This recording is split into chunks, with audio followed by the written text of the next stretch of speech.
I think we're all aware of the benefits of creating a greater sense of self awareness and self acceptance and living more consciously, seeking out things which are more fulfilling and which will make us feel more satisfied with our lives, which will enable us to deepen our connections in our relationships. And yet, very few of us take the steps necessary to get ourselves to that place. We may attend an esteem building course or something like that every so often, and we come away all motivated to change our lives, and we put things in place, and in a relatively short space of time we revert back to exactly where it was that we started out, and sometimes feel even worse as a result. And the reason that we fail is because we're not addressing the underlying issues which are causing us to self-sabotage and which are holding us back from the life that we desire.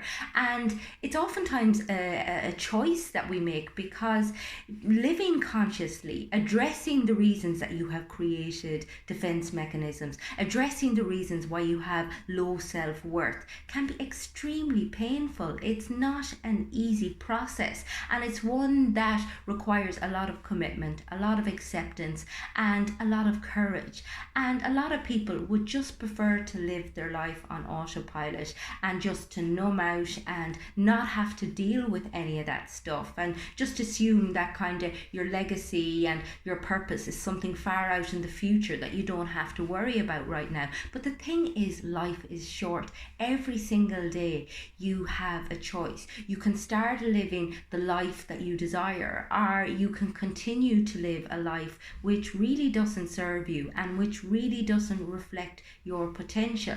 And by doing that, you are choosing to allow the ghosts of your past to hold you back from the dreams of your future. And I mean, that is just a horrendous thought. I mean, nobody wants to end up on their deathbed and suddenly realize the person that they were always meant to be all along. And until you're willing to do the work, until you're willing to address the parts of yourself that you try to suppress, address some of the more negative sides of yourself, recognize the ways in which you self-sabotage, recognize the ways in which you need to work on and improve and have compassion for and forgive, and basically embody the whole lot into this one person who is aware and is awake, as opposed to, as I said, spending every day just going along with life. It's about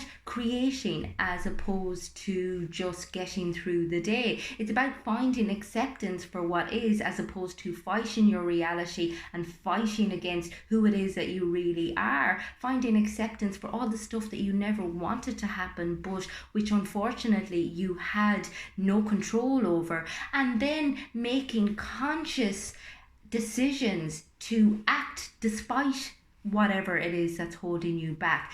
Deciding, okay, I have a choice here. I can allow that to rob me of my future, or I can decide that I want to be the person who comes through this and survives this and gets on with my life despite all of the things that have happened. And it's about learning how you react with the world and learning how to react a little bit less intensely, so that things don't bother you as much. Because generally, when we carry a lot of pain with us, we are highly reactive. Our relationships don't tend to go the way that we would have anticipated. So we become a source of positive self-soothing for ourselves. We become more self-aware. We become more self-forgiving and self-accepting as part of the journey. And I suppose I like to see therapy as an opportunity to rewrite your story.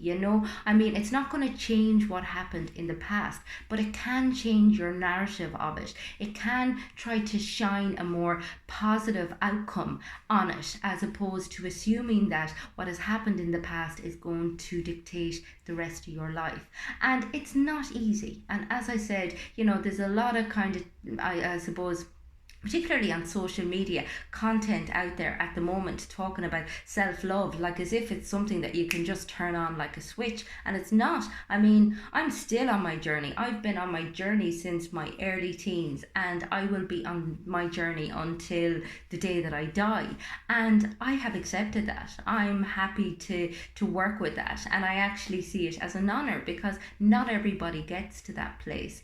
And I think it's just such an opportunity when we are given a certain amount of, I suppose, struggles and suffering in life. We can choose to turn it into wisdom. We can choose to turn it on its head and allow it to crack us open and show up as we really are. It shows us our potential as a person, and it helps us become stronger. It helps us become more accepting, and it helps us become more aware so that we can serve others, so that we can serve ourselves, and so that we can live the life that we were always destined to live.